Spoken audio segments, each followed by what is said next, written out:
And we are live. This is the council.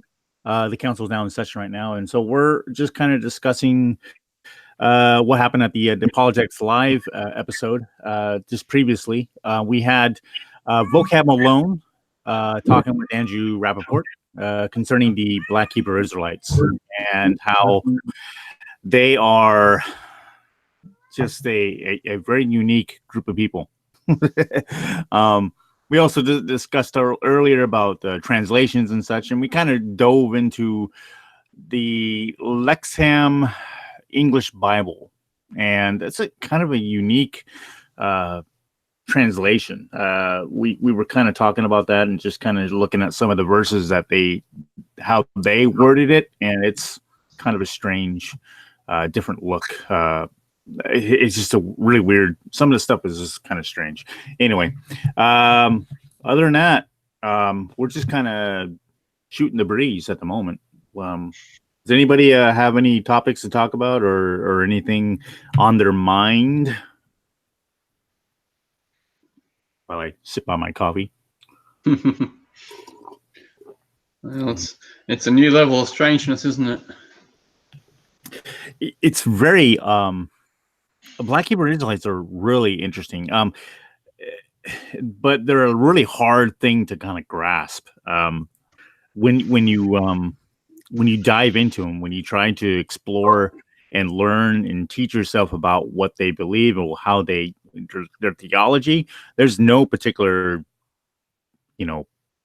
there's no book really. There's no systematic theology book that talks about it. So therefore, you just have to ask them questions and find out and just kind of nitpick the worldviews. And it's tough. It's a tough thing to do because while you're trying to ask them questions, they're saying things that are pretty offensive to you. And so it's really difficult. When you do a YouTube search of Black Hebrew Israelites, I will warn people that you will see a lot of language. You'll hear a lot of racist language, and it's pretty intense. The way they treat some people on the streets it's just vicious. But at the same time, you'll also see a lot of funny conversations or just really bizarre encounters or discussions about even vocab. I mean, when you go to I came across one that says vocab is proof that the white man is the devil. And or vocab is the white devil or something like that. I can't remember how it went, but it's so funny. And it's crazy what some of the stuff is. I mean, it's nuts. Joining in with that Vincent Lasson, and he just showed up. Thanks a lot, man, for being here. Yeah, Thursdays are hard. Thursdays are hard for a lot of guys. Yeah. Did they have a radio show? I didn't see. Did Matt? Yeah, we had Apologetics live with Andrew Rappaport. And Vocab Malone joined in, talking about the Hebrew Israelites. Why ain't none of them over here? They're busy. Plus, we're just a bunch of losers over here. No one cares about us. Yeah. Yeah, you're white men.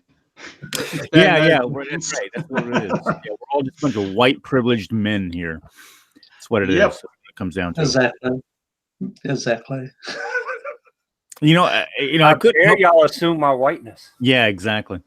It's funny. I being on the topic of whiteness, I was just started listening to Daryl B. Harris's podcast, Just Thinking, and he has a topic called whiteness, and I think it's the latest one, and they start talking about that topic of whiteness, and it's interesting because it kind of got me thinking about me kind of intertwining the whole idea about the Black Hebrew Israelites and how their ultimate message is the white man who is guilty, or it's the white man who's the devil, or whatever. And so you definitely got this anti-white movement going on. And then you got also just other types of anti-white movements that are happening in our social justice movement also. And it's just really kind of an interesting time in our history right now. I think how we're slowly getting to this point where it's white people are becoming the enemy, and that's kind of a scary thing, I think, because did you hear what Brie Larson said? The one that played the actress in Captain Marvel. Yeah. No, she spoke against white men. No, okay, great. All right. Yeah, that's sad that people are just already labeling us as that, when what you should be really doing is just examining a person's actions and his heart, and I don't understand why they don't see it that way. Instead they'd rather just look at the external view of our color of our skin, and just it's silly. It really is silly, but it is what it is. What are you going to do? Mm-hmm. So, traditional Catholic, thank you for showing up. I know that you weren't part of the last discussion, but that's okay. Cody Robbins, he is the man. Mm-hmm. And so we're just kind of an open floor. Nothing really exactly to, we don't really have anything going on as far as the topic goes. So the whole problem with that whole white, because I'm not white myself, but the whole problem with it is it supposes that all white people are unified about everything, which historically they haven't. There are so many cultures that have come out of Europe, all of which disagree with one another. And also it presupposes that there's some sort of common belief amongst white people, which there never has been. It's just ridiculous. White people have never been unified about anything. Just look at Northern Ireland, for instance. White people involved no agreement between any of the factions. So it makes a sweeping statement that all white people are the same, all white people have the same values, all white people believe the same things, which is absurd. You can't say that about any race. Right. No, you can't. I need a color chart to know how white you have to be, considered white.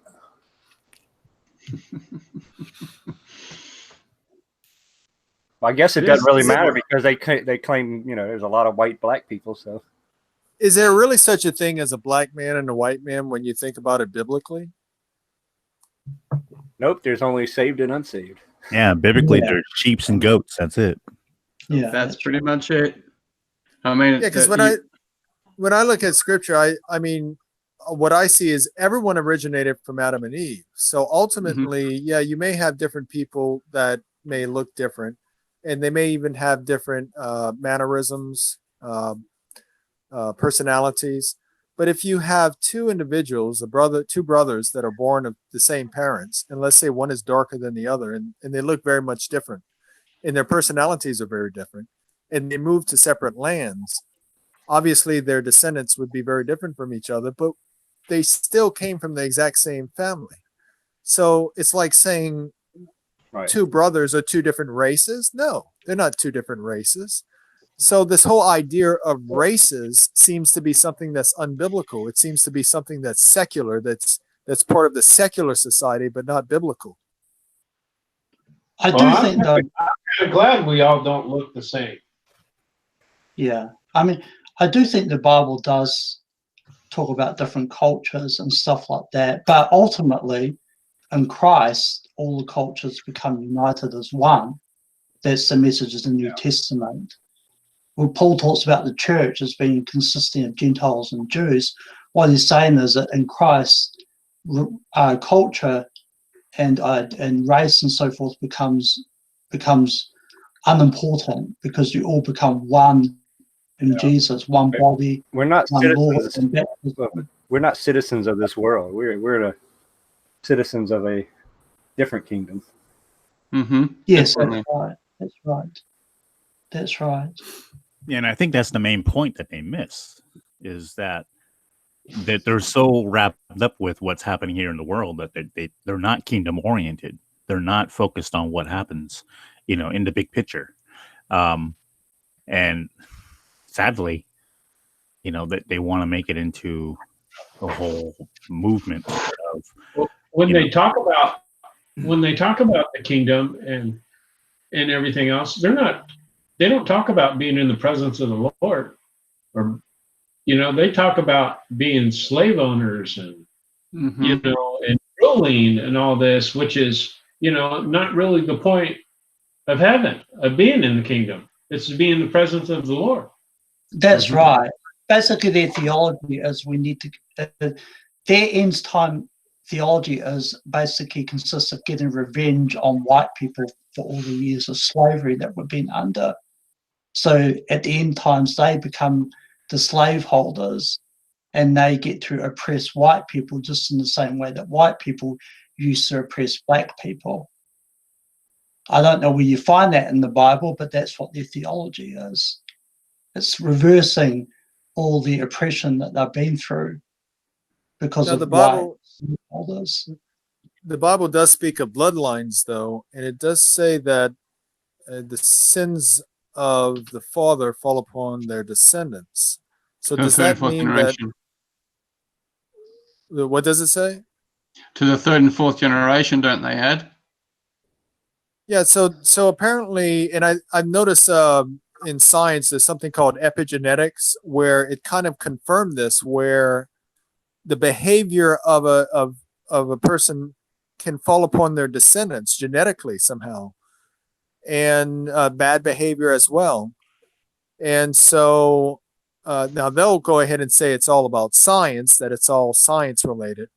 But I don't believe that. I believe that God works through all these mechanisms, and that it's because of and he made it that way purposely. And I don't know exactly why that would be the case, but apparently it does occur where if you have a certain individual that, let's say, is prone to crime and aggressiveness, his descendants will also be prone to crime and aggressiveness. But the Bible also says that they can break free from that, through God, that they can actually break free from that bad spirit and that bloodline, and create a new bloodline through God. Yeah. What was it, Joe Rogan the other day, a month or so ago, trying to talk about how bad it was, how Adam and Eve had that, and then of course their offspring would have had to commit incest, is what he was essentially trying to say, I guess.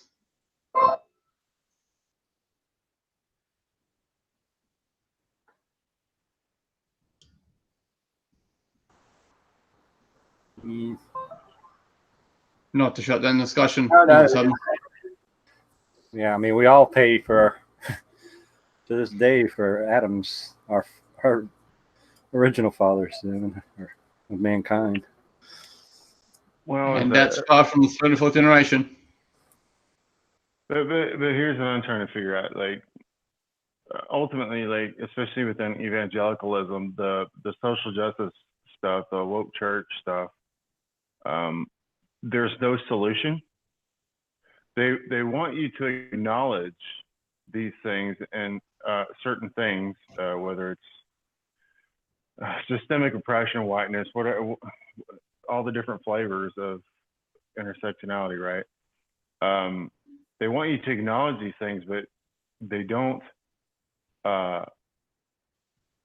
It's not just acknowledgement, but they don't know exactly. They can't really tell you what is going to atone. They don't want to. They don't want you to.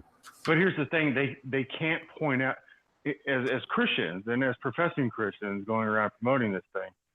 If you're going to accuse fellow believers of some kind of injustice in that respect for not acknowledging or something like that, you need to go with them and say, okay, I believe you're committing this sin, and name the sin.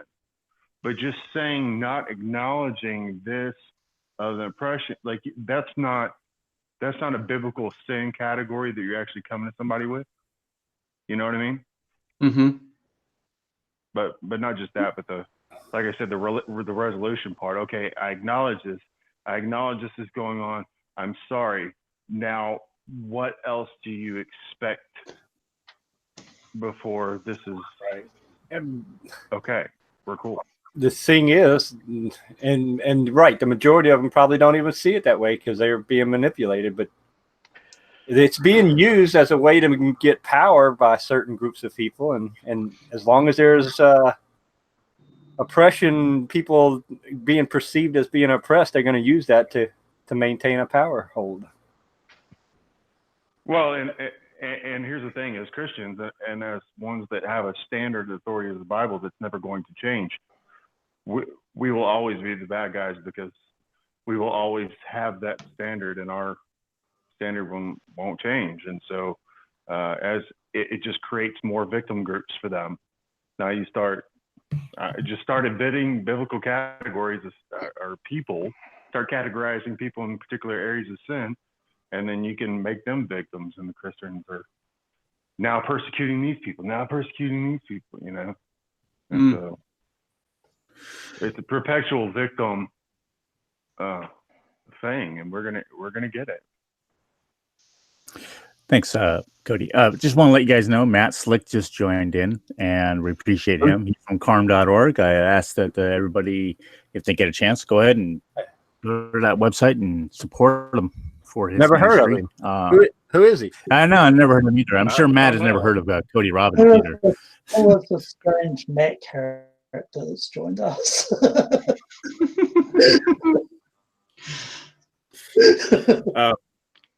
So, Matt, the discussion what we're just having was just about race and just about how the direction that it seems like America is going when it comes to anti-white movements and all that. And it's kind of concerning. But you know, the Christian view should be that, you know, there is no color in skin. There's only one race. The Bible never talks about that. You know, it's not by skin colors. There's only one race. It's the human race. That's all. And that's all it is. Yep. You know, skin color is different, height's different, you know, whatever. You know, that all these perceived injustices, like you said, you got short people, you got tall people. Who are they really blaming for their insufficiencies on that? I mean, really, it comes down to it. It's like God made me this way, and that's just not fair. Well, the Wilkinsonians are pretty whacked. That's a bad group, though. Wow. We do agree. God made that unfair. So I did a little research on this before because one of the topics that a couple of the Democratic presidential proponents, I guess you want to say, they're actually considering reparations. They're actually saying that as a platform is about reparations. And if you don't know what reparations is, basically it's paying back to the African Americans for what we did to them in the slave trade. I didn't do anything. I didn't do anything to the. No, I know, that's the thing. To the people in the South, I didn't do anything to them. Yeah. Why have I got to pay for something that they didn't? You benefit to this day from what your ancestors did. So do they. Mm-hmm. So do they. They benefit from the roads and the infrastructure. So you know, there you go. Well, but their feelings, Matt. Their feelings. It's kind of hard to make a case feelings. Whatever. It's hard to make a case against it though when you've got the privileges that we've given to Native Americans. Right. You know. Well, you know, it's just a bunch of, my opinion, whiny, lazy people who don't want to get up their rears and start being productive. They want a handout. And that's just how I perceive it. I don't care what color they are, but I just think white people, black people, brown people, you know, they want to say, hey, just give me money. And you know what? Just go away. Yeah. You know, go work. So funny thing is, even if you give it, it won't make them happy, and they don't understand. No. Oh no! You know what's going to happen is, you know, the stupid friggin' Dems are going to take the money out of our pocket and give it to, you know, the blacks, and who's going to distribute it, and then there's going to be complaints about how it's distributed and who got what, and then what happens when someone uses the money to buy, you know, to buy a car, and then they wreck the car. Yeah, one other car, gimme. You know, it just starts a precedent of give me. You know, it's harmful to the black community to do this. It's harmful because all it does is tell them that they have this slave mentality and that they need to have money now from what happened 200 years ago. The irony is it makes slaves to the government. Yes, it does. Yes, it does. Well, check out what I discovered about this. Only 5% of African Americans were transported to America from Africa in the slave trade. Really? 5%. Yeah, that's it. According to the 2010 census, there are about 42 million African Americans living in America. Okay, if the government were to give reparations of a total of $10 billion, because that's, you know, the kind of the number that they're kind of going by right now. It's like, well, we think we should give them $10 billion. That would only be $2,380 per Black American. Are they honestly going to approve that number? Are they actually going to be satisfied with that? No, they're not. They're not. I mean, this is why reparations is an absurd it's an absurd concept at all. So it's really interesting.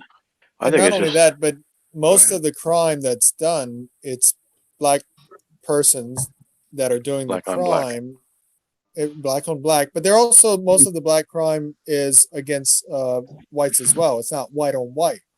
So there's a lot of Black crime that's taking place against whites as well. So should whites complain and say that we should get reparations from all the Black crime that's being done against us? Well, I want to, you know, my ancestors are from Germany, and obviously they were enslaved at some point in their life. I need to go to Germany and demand reparations. The other thing about the slave trade is that real fast, a lot of it was done by Black people against Black people because there were tribal wars in Africa at the time, and tribes were fighting against other tribes, and they would actually take slaves from other Black tribes and hand them over to Europeans. It wasn't just white people who were involved in the Black slave in Africa. Africans were involved against other Africans. I would still, right now, we're using their terminology. That's why if we really believe that there's no races, we got to be careful of that, because you'll fall into just giving into their terminologies on these things. Well, you see this from the garden, right? Our propensity is victimhood. Adam blames the woman. Yeah. You know, the woman blames the serpent. You see, so it's super easy to manipulate people into thinking that they're a victim. Because what happened with the abortion movement? It started with Margaret Sanger and eugenics, and then they spun the narrative to make women victims, right? So now it's not murder. Now it's you have the right to do this. It's your right, and you're a victim if you don't have this right.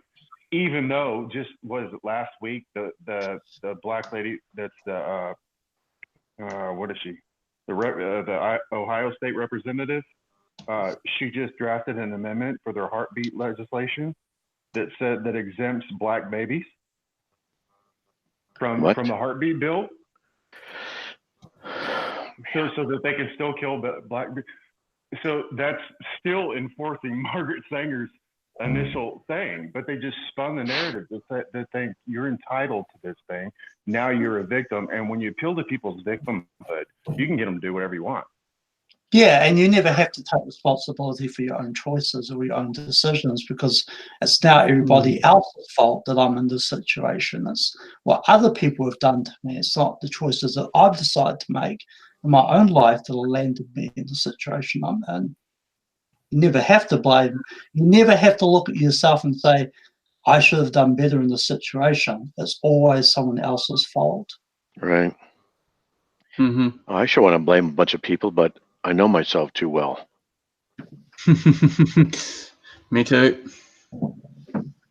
Yeah. You know what they say? When you're pointing a finger at somebody, you got 3 pointing back at yourself. Yep. True. And I usually have a couple extra people pointing back at me too. So. Right. Yeah. So how'd the meeting go tonight? I was so busy packing that I was going to stop. Yeah, we had BHI. We had Vocab Alone join in and talk to Andrew about the Black Hebrew Israelites. How'd it go? So it went good. Well, it was good. It was a good discussion. Only one came in to discuss. What? And he fled. Only one came in to discuss anything, and he fled. Yeah, only one black Hebrew Israelite came in, and he didn't even say a word. He was shot down within 30 5 seconds. minutes. They used to be Yeah. more bold, but lately I hadn't heard them step I up. think it was 2 questions. Yeah, There's notice supposed to be- how the news media, how they portrayed the Catholic students and demonized the Catholic students that was wearing the MAGA hats. And yet, with regards to the Black Hebrew Israelites, they didn't say anything about them, even though they were the ones that were doing the antagonizing and saying all the awful, terrible things. The media just gave them a pass. Yep. And then went straight to the Native Indians. And then the Native Indians had that guy saying, no, don't join in. Go back to Europe, he said. We'll go back home. Well, wait a minute. Where'd the white race come from? Well, if we evolved out of Africa, well, they're black there, right? So where did white people come from? I think there's a separate evolution. Separate evolution? Yeah, apparently. I don't know too much about that, Matt. Oh, I know what it is. Oh, no, I know what it is. Where the white people came from. The devil. Yeah, we're from the devil, remember? That's for the Hebrew Israelites, yeah, but not for science. It's a different split altogether. I saw it. Actually, you can get all three skin tones within like 4 or 5 generations. Yeah. That's all it is. Has to be the albinos. Well, I knew a guy in college, and I thought he was half Hispanic and half white. We hung around did all kinds of stuff together, and I went over his dorm one time, and he's with a bunch of black people in a photo. I'm like, dude, man, what's up with that, man? He goes, oh, it's my family. Yeah, and I said, oh, you're adopted? He goes, no. He goes, no, I'm born. What? And I said, what? You're really a black guy? And he goes, yeah. And I said, dude, you should have told me that. I can't hang around with you in public. And he goes, you call me a name, and we laughed about it. But yeah, it just happened. He says, just the way he's born. I went, really? Well, it was interesting. Yep. There's a couple that I know of. She's Ukrainian. He's African American. Both the kids are black. Black and black, and she's white and he's black, and it's supposed to be some shade of white. That's unexplainable. And of course, there are rare occasions, or probably not as rare anymore, but occasions where white couple have twins. One's black, one's white. Black couple have twins. One's black, one's white. It's like there's no explanation for it. Yeah, can you imagine the mom looking at the husband? Milkman. Got some explaining to do. That's right. Got some explaining to do. You're in the doghouse. Yep. Yeah, I'm a little tired. So some guy was he wanted to challenge me on tag tonight, but I wasn't there. But he said that he could prove that as a Christian, he could prove that tag doesn't work. And I'm like, okay. So I wanted that guy to shut up. That's all. No, he didn't. Ryan from somewhere. Yeah. What's tag again, Matt? Tag, a transcendental argument for God's existence. Basically, it's that the laws of logic are transcendent, and they're abstractions, so they require minds. But they can't be product of human minds. They can't be product of just conventions and invention. So where they come from? Well, the best explanation is God. We're thinking God's thoughts after Him and His transcendent nature, and so that's basically the tag argument. And the atheists try and find all ways to justify that the transcendental laws of logic can exist based on naturalistic principles, and they get into some sophisticated stuff to try and make it work. Anyway, it's Thanks. I appreciate that. Was that guy Christian though? or an He atheist. says he's Christian, you know, he believes it. I quizzed him. He said he believes in the Trinity, the deity of Christ. But I don't know, something's not right with him, so I don't know. Yeah, that's odd. How can you be a Christian and not believe in logic as coming from God? Yeah, I said, so what, you're trying to tell me, dude, that that you want to prove that the Christian God is not the necessary precondition for intelligibility? Hmm. That you can have intelligibility without him, rationality without him? You know, he goes, yep. Okay. All right. I don't know how I remember this, Matt, but whenever you were talking about mindfulness and Christians doing yoga, or the mindfulness in schools, one episode, he called in about that and argued against you about it. Yeah. It was him. Yeah, I don't think he has all his theological paws in the litter box.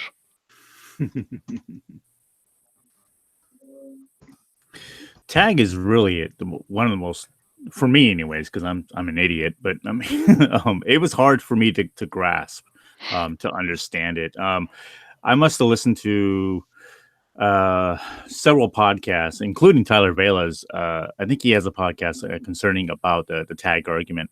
But I also listened to what was it? The Logical Belief podcast with I can't remember his name. But anyways, he had a podcast about it too, about the tag argument, and it was really it was good, but I had to listen to it like 3 or 4 times, even just to start getting used to it or understanding what it was about.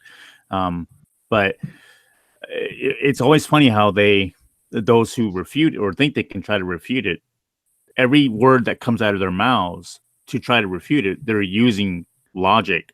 They're presupposing it in order to argue. Well, exactly. yeah, we can do it because, you know, they're I'm tired.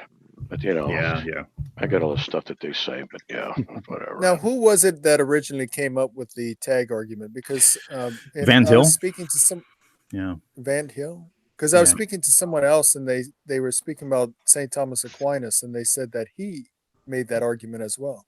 I'm not sure about how far it goes back, but I know that it was Cornelius Van Til that kind of really fleshed it out in his books. But maybe it goes back farther. I don't know. Maybe Tyler or Matt might know. I like if it goes farther than that. Bonson's lectures is what I like. Right, but Bonson got it from Van Til. Oh yeah, definitely. But he makes it a lot easier to understand, in my opinion. Yeah. Yep. Listen to Greg Bonson lectures, people. Yeah. Yeah, find good. some Greg Bonson lectures on there, and you'll find some really good stuff. Well, you know, the Greg Bonson Gordon Stein debate. Yeah. So, John, don't feel bad. Guess how many times I listened to it? 2 hours, you know, before I went, oh, I really get what he's saying now. Guess how many times? I have to have at least 3, 4, maybe 5 times to listen to his before I get. You know, I had to listen to it 12 times. I can understand. Of course, I was listening to it while I was driving to work in the morning, stop and go traffic. So, you know, but it took a while. Yeah, when I first started listening to you, Matt, and you got into that, you lost me every time. I could not follow. And I think who has the easiest to understand it for the guy just starting out, Jason Lyle's Ultimate Proof of Creation, either the book or the lecture on YouTube. Yeah. It is the easiest way to understand it, because it's not the tag is not just the laws of logic, right? It's also uniformity and morality. And so, but he's got little simple picture graphics, explains difference in worldviews, just on a real basic level. He's really good at really breaking it down simply. And that's all with Bonson. There's also, not only the laws of logic, but let's see if I can get my brain in gear here a little bit. So this is a chair, and you guys are sitting in chairs. Well, this is an instance of chairness, the transcendental essence. And so you guys have the same understanding of a chair. And then, here's a mouse and, a phone. So we live in a world where we have conceptual realizations of actualities that we assign labels to. But yet, even though our brains are different, we recognize the similarities and we call them the same thing. That's because of linguistic commonality. But how is it, though, that we can recognize the transcendent behind the scenes essence of something by recognizing its properties? Now, the evolutionists will say it's just a function of the brain and evolutionary theory that allows us to recognize the same thing. And if someone perceives something differently, he probably won't survive and pass on his genes. So it just weeds out the brains that don't observe things the same way.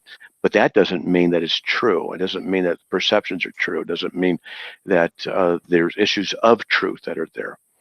And so I've thought about writing an article called "Bumping into Transcendentals," and a base level thing, which is all like I really understand anyway about TAG, the Transcendentals, is that we live in a world of transcendentals, but transcendentals are all abstractions. Because I got a pair of tweezers right here. Okay, so this is a pair of tweezers. Now, if you watched me take a pair of pliers and break them apart and bend it so there's no longer a pair of tweezers, tweezersness is not destroyed. But yet, what I'm seeing is not just tweezers.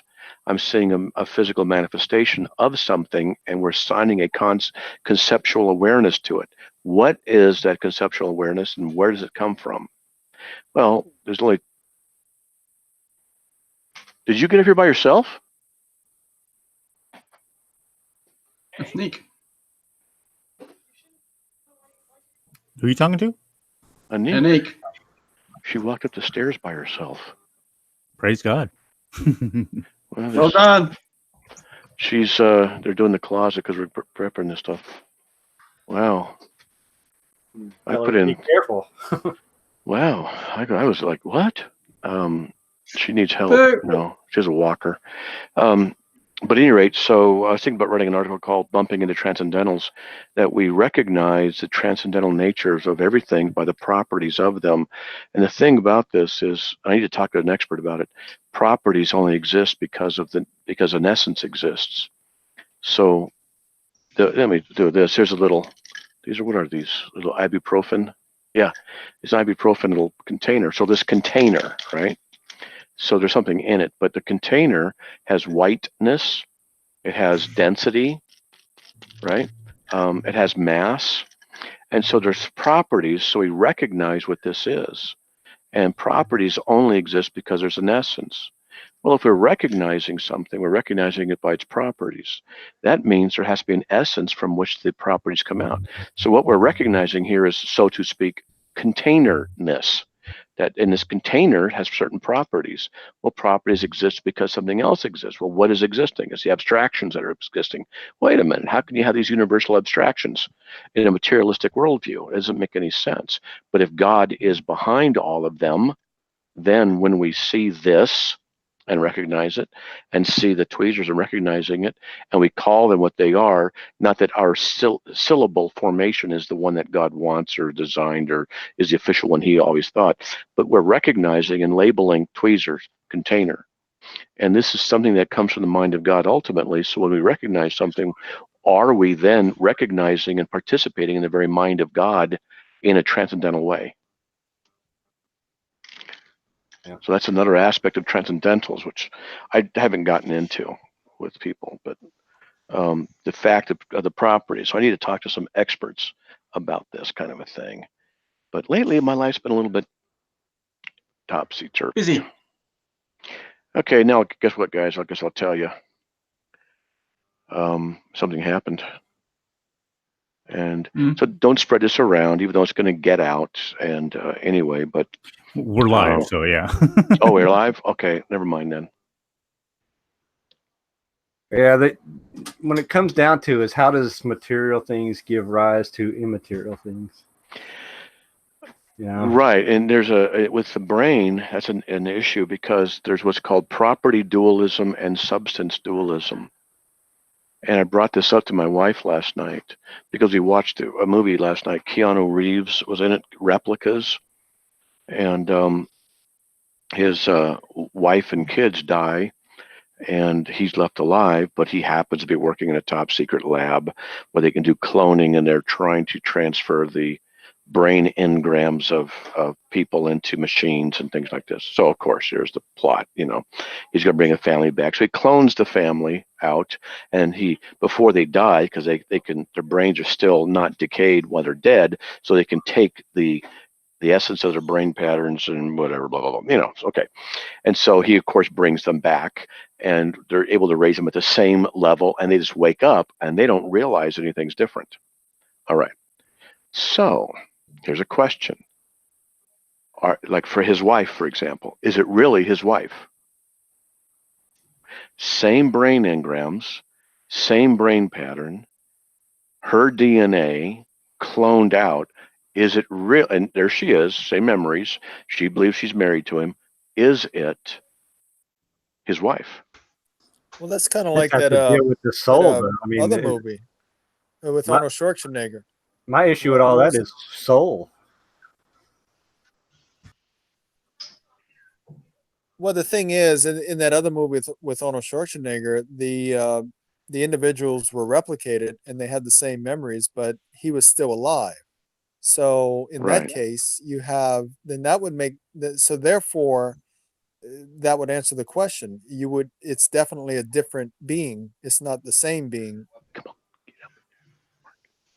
Yeah. My question is the replicated being ensouled with the same soul? Okay, well, I'll explain some stuff, but let's just say, okay, someone just handed me a flashlight. I forgot you even had this. So let's say that there's a wooden chair, and you all come over to my house, and I have a garage full of woodworking tools, and I show you this chair I built, and I show you from these pieces of wood, and I have stacks and stacks of identical pieces of wood. And then we want to have a barbecue. So what I do is I take that chair and I break it up and we burn it. We have a barbecue. And then I say, oh, I need another chair. So then I go in and I build an exact duplicate of that chair. You could not tell it was a different chair. Okay, exact duplicate. Now, is it the same chair? No. It's not the No. same chair. It's an exact copy of the same chair. The Mhm. reason it's not the same chair is because there's a problem in what's called continuity. So there's no continuity. All right. So I'll teach on this because it's really interesting when it gets into soul sleep and some other problems with annihilationism. But nevertheless, so continuity. If we're to take that chair in the garage and we brought it out into the backyard and sat in it, the chair in the garage and the chair in the backyard are the same because it is the same chair that was moved. So the essence of what it is remains. All right. But if we were to destroy it and build a copy, it's not the same one because the continuity is lost. Now, we have something called property dualism and another something called substance dualism. So the physical brain exists. Now this gets into some interesting ideas. So if the mind is a property of the physical brain, then when the physical brain dies, the mind ceases to exist. Okay? If the brain, if the mind is a different substance of the brain and emanates out of the brain but can continue apart from the brain, the physical brain, then we have continuity as a possible thing we can defend at this point, right? With me? So when the evolutionists talk about the physical brain is the source of the mind, and they're what's called property dualists, we could ask questions. So the reason that person exists as a mind is because of that brain. Now, that means the properties reflect that brain. What happens if you take that brain at the age of 20, that person, and he commits a crime? And at the age of 50, he's caught for that crime. Well, if property dualism is true, where the mind and the soul mind is a property of the physical brain, then 30 years later, is he the same person? Because if property dualism is true and the mind is a product of the brain, he's changed in 30 years. Is he therefore the same person? See the problem? It's like, wow. And you have to ask the question, well, wait a minute, he can't be the same person, but he has the same memories. But is he the same person? And these are the philosophical kind of conundrums, things to talk about. Well, let's work with annihilationism. Some annihilationists teach that when the human being dies, he ceases to exist. But God brings him back to life and then judges him, and he's damned. Well, wait a minute. If he ceases to exist, then the continuity is lost. If the continuity is lost, then we have to ask the question, how can he be brought back? Now we could say, well, God can reach back into that eighth dimension of time and take a slice out of that time frame and then clone the time frame, and it's the same person, make something up, I don't know. But annihilationism inherently has a problem. So what they'll do is they'll say, okay, well then what we're going to say is that the person is in a state of soul sleep so that the continuity remains. But the soul is asleep. Well, wait a minute. Sleep is a physical problem, not a spirit issue. It's a physical chemistry brain problem, physical body problem. So if it's soul sleep, what is soul sleep? And they'll say it's inactivity. Well, wait a minute. If this soul has no activity, then how is it alive? And so when you start applying a little bit of philosophy and some logic, I like seeing you guys work. It's great. When you start applying a little bit of logic and a little bit of philosophy about these things to various situations, you start seeing, oh, wait a minute, there's all kinds of problems, all kinds of issues. Anyway, just throwing stuff out for thought.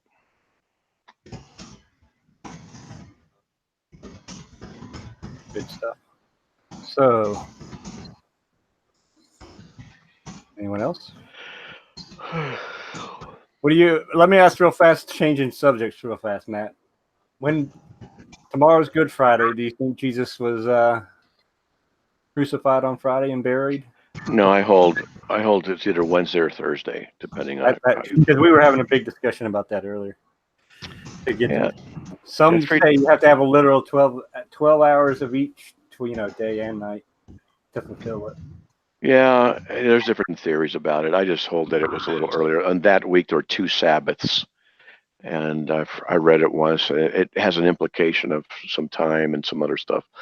But if it was 3 days and 3 nights, there's ways you could say, if it was, like, for example, say Wednesday, Thursday, Friday, Saturday, let's say, if he was crucified on Wednesday at 5:30 or 3:30, 3 o'clock on Wednesday, and then the day changes at 6 o'clock, then in some instances you can count that as 2 days now, and that it was part of Wednesday, and now it's Thursday. And when the sun goes down, it's a new day in Jewish right. So let's just say 6 o'clock as a number, and so let's just say that's when it went down, right? Well, then that would mean that you'd have 2 days there. So a day and a night. And then you'd have to have another day and a night. So if it was Wednesday and then Thursday, then you'd have to have another day and night, or is it the same day, Thursday, the next day? So it gets complicated how they can view it. But anyway, Wednesday, Thursday, Friday seems to be, that's one thing. And then he was raised on it wouldn't work. It was Thursday. It's been a while. So Thursday to Friday is one day. Friday to Saturday. Saturday to Sunday. And so that's right. He rose early Sunday morning, first day of the week. Right, Sunday, and that's the number of new beginnings. 8. the number of new beginnings. It rose on the 8th day, which is the first day of the week, 7 plus 1. And a baby is circumcised on the 8th day. And 8 people were in Noah's Ark. And Jesus Christ, Jesu Christos in Greek, when you add up the letters, which are also numbers, you come up with 888.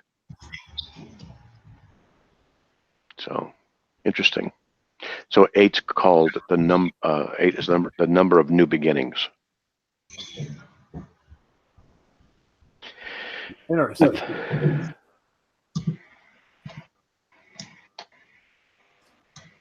Now, let's say Jesus was crucified on a Friday and he rose on a Sunday. Would that still be biblically consistent? There's a Would way there to still do be a that. way? Yeah, there's a way to do that as well. And I think it goes, you can consider part of a day as the day. So if he would say Friday, let's say the day switches at 6 o'clock, that's when the sun is, just so we can go work it. So if he was crucified at 3 o'clock on Friday, then it would be Saturday as soon as 6 o'clock happened. So that's Friday and Saturday. And then the next day, Sunday, that'd be 3 days. But it's hard to get 3 nights out of that because it does say 3 days and nights. So we'd have to, I think the thing to do is go back from Sunday morning. So Sunday morning would be the night because it just broke. I got an interesting theory that I got from Chris Roseborough. Once you're done, I'll tell you. No, go ahead. Go ahead. All right. So his idea about it is, and he uses Amos 8 and 9 or something like that. That the whole reason why the sky darkened was to add the extra day. That's why you got the whole darkening, and so he adds that in as that's considered in Jewish time day. Hey, that's a good theory. I never thought about that. I got a link to his article on it. It's really interesting. I mean, I'm not sure I was subscribed to it all the way, but it's very interesting. I'll put it in the chat. Thanks, man. Yeah, that's interesting. I never thought of that. That's I think that's kind of doable.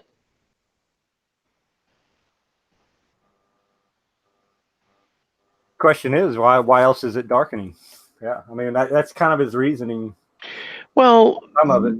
Yeah, but you could have a darkening for a spiritual reason. That it was, a spiritual event. Well, I think that's why he brought in Amos, and the Lord will make a. And I just posted the article. Give it a look because it's a pretty interesting article. I'm not, like I said, I'm not saying I endorse it wholly. I'm just saying it's an interesting theory. Sure. That sounds interesting. I like theories and stuff like that. Which reminds me, I was yes, push the article in there. I'll check it out. There it is. I was doing research on Joshua's long day, and found some interesting stuff. Biblical proof Jesus died on Friday, not Wednesday. Okay, yeah, I'll check it out. Yeah, Friday night. Yeah, when my brain's wide awake, I'll do it. Yeah. Give it when you're up for it. Yeah. What was I going to say? Dang it. Oh, yeah. So Joshua's long day. So I haven't finished the article on it, but I was doing some research and stuff. And let's see. I found some interesting quotes because apparently, where is it? Let me find it. I read something that was really interesting. There we go. Joshua 10, verses 12 through 13. It's poetry. O sun, stand still at Gibeon, and O moon in the valley of Ajalon. So the sun stood still and the moon stopped until the nation avenged themselves of their enemies. That is a poem. And in the next verse says, is it not written in the book of Jasher? The sun stopped in the middle of the sky, and the day did not hasten to go down for about a whole day. And he's talking to the sun and the moon. And then someone was saying that in order for the sun and the moon to both be in the sky at the same time, they have to be at the opposite ends of the horizon or something like that. But it looks like it might just be a poetic statement. So that's where anyway, it's not a big deal. It's just, so I'm still researching it. So, yeah, look at Chris Roseborough's idea too and see. Man, I am tired.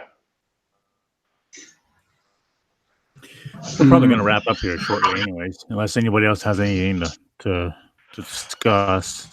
No, But- let's begin with, tomorrow's, well, we can call it Good Friday, and that reason why we consider the death of the only innocent man in history a Good Friday is because all of us in Adam were sinful, without hope, and the paying of the price that Jesus did on Good Friday was the only hope that we have. So we consider it good because we have no road of hope beyond Jesus. So we just implore anyone and everyone listening, call upon the name of the Lord Jesus for your salvation, because that's the only way. It's the price he paid. And that is what we honor every year at Easter time. And ask any of us, we'll walk you through Scripture and bring you to the good news of the gospel of Jesus Christ. That's all I have to say. Okay, good. Thanks, Vincent. Yeah. Good Fridays is a really somber moment for us, but yet it also is a day of hope. I mean, it's really is just an amazing day to think about. Just all the stuff that happened with him, the whole trial, the whole standing before Pilate. I always think about what Pilate asked him, Jesus, and Jesus brought up the word truth, and Pilate goes, "What is truth?" And I think that is one of the most profound questions that you can ask. And then here Jesus is, in flesh, the truth. He said himself that he is the way, the truth, and the life. And I mean, here Pilate had he had truth right in front of him, and yet he still rejected it. And I think it explains a lot with a lot of our society now, and along with the past, 2,000 years. Yeah. Yep. Yeah. But yeah. Looking forward to meeting him.